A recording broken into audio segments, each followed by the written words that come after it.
Assalamualaikum warahmatullahi wabarakatuh, anak-anak kelas 10 yang saya banggakan. Semoga hari ini kalian dalam kondisi yang sehat-sehat saja ya. eh Perlu saya sampaikan bahwasannya pembelajaran kita masih daring karena memang instruksi dari pemerintah begitu. Jadi harap ini dimaksimalkan, dimanfaatkan karena kita tidak bisa mengontrol lebih jauh ya. Tentu ini mengandalkan daripada keseriusan dan ketekatan daripada kalian sendiri begitu. Yang pertama, saya ingin mengulas materi dari awal yaitu mengenai pengertian dan secara sosiologi. Ya, pengertian dan secara sosiologi. Oke, langsung saja kalian bisa sambil buka bukunya pada halaman 3. Pengertian dan secara sosiologi. Kalau kita lihat secara bahasa, sosiologi itu dari kata sosius dan logos. Sosius yang artinya teman atau sesama, dan logos itu artinya adalah ilmu atau kata atau berbicara sebenarnya, atau ilmu lah, lebih umumnya ilmu. Sehingga secara bahasa sosiologi itu bisa kita artikan sebagai ilmu tentang teman atau tentang pertemanan atau tentang sesama.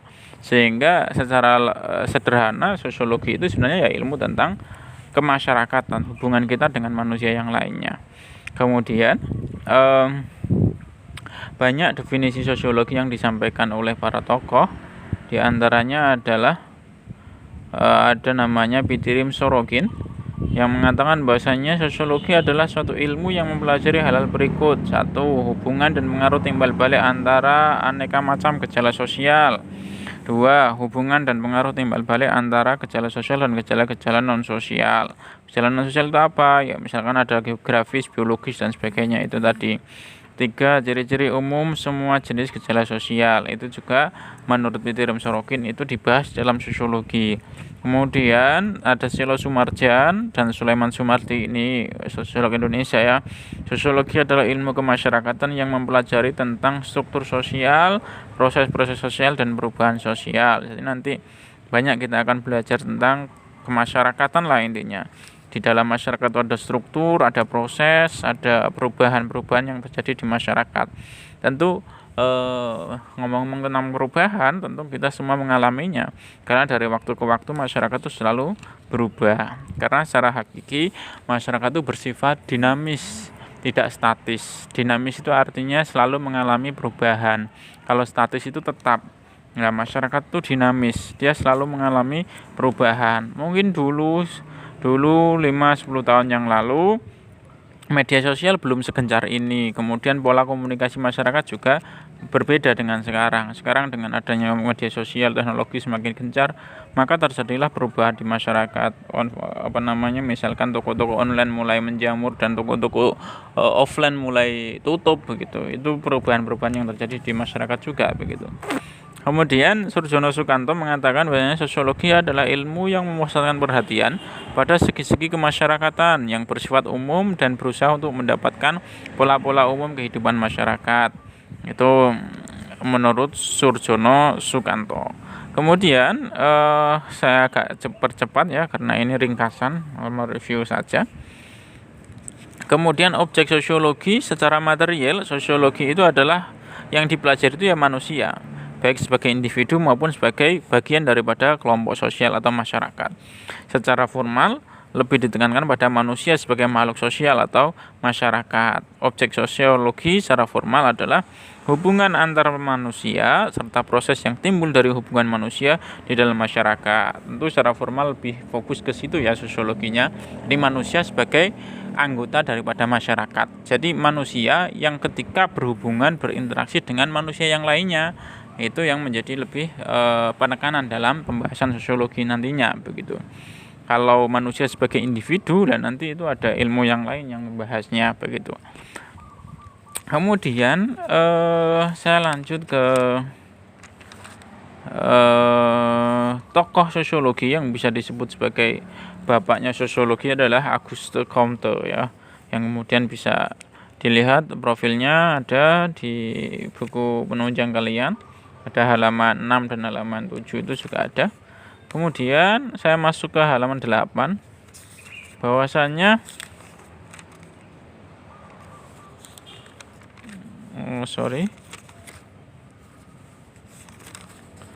Pada halaman 8, perkembangan sosiologi di Indonesia. Sejak zaman kerajaan, sebenarnya para raja dan pemimpin di Indonesia sudah mempraktekkan unsur-unsur sosiologi dalam kebijakannya. Unsur-unsur sosiologis tersebut juga dipraktekkan para pujangga Indonesia. Misalkan ajaran ulang reh yang diciptakan oleh KGBAA Mangkunegara IV dari Surakarta. Ajaran ulang reh mengajarkan tata hubungan antar anggota masyarakat Jawa yang berasal dari berbagai golongan berbeda. Ajaran tersebut mengandung aspek-aspek sosiologis, terutama dalam bidang hubungan antar golongan, intergroup relationship. Jadi sebenarnya sejak zaman dulu ya, sosiologi itu ya tentu sosiologi itu ada sejak adanya manusia, tentu begitu. Tetapi kemudian sosiologi dikatakan sebagai sebuah ilmu, lah itu yang baru. Karena apa? Ya tentu ilmu-ilmu yang sekarang kita pelajari itu merupakan perkembangan daripada ilmu pengetahuan yang dulunya ya belum belum dianggap sebagai sebuah ilmu, meskipun ya sudah ada begitu. Ya dulu itu orang itu ya hanya berpikir, menganalisa tentang alam, yang kemudian tentang segala sesuatunya.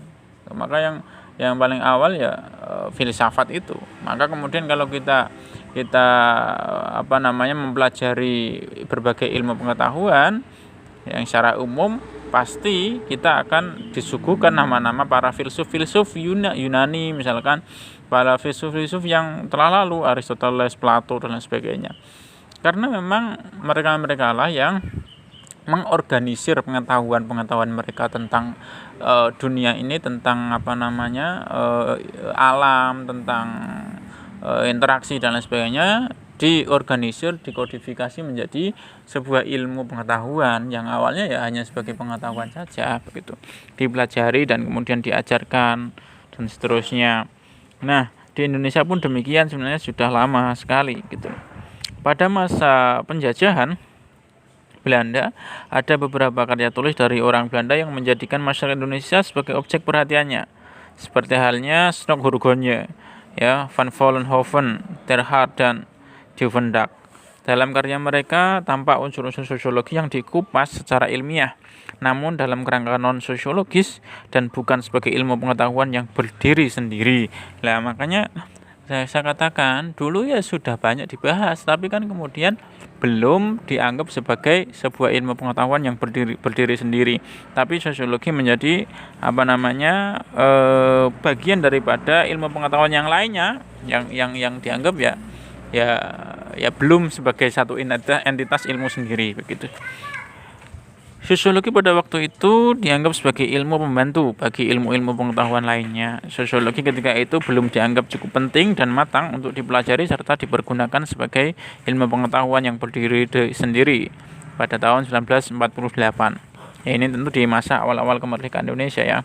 Untuk pertama kalinya seorang sarjana Indonesia yaitu Sunaryo Kolopaking memberi kuliah sosiologi pada Akademi Ilmu Politik di Yogyakarta. Lah ini nanti kalau ditanya siapakah orang yang pertama kali memberikan kuliah tentang sosiologi di Indonesia, tentu jawabannya adalah Sunaryo Kolopaking. Itu terjadi pada tahun 1950. Yaitu awal-awal perkembangan ilmu sosiologi di Indonesia, yang kemudian ada beberapa tokoh yang mempeloporinya, di antaranya tadi ya Sunaryo Kolopaking, kemudian ada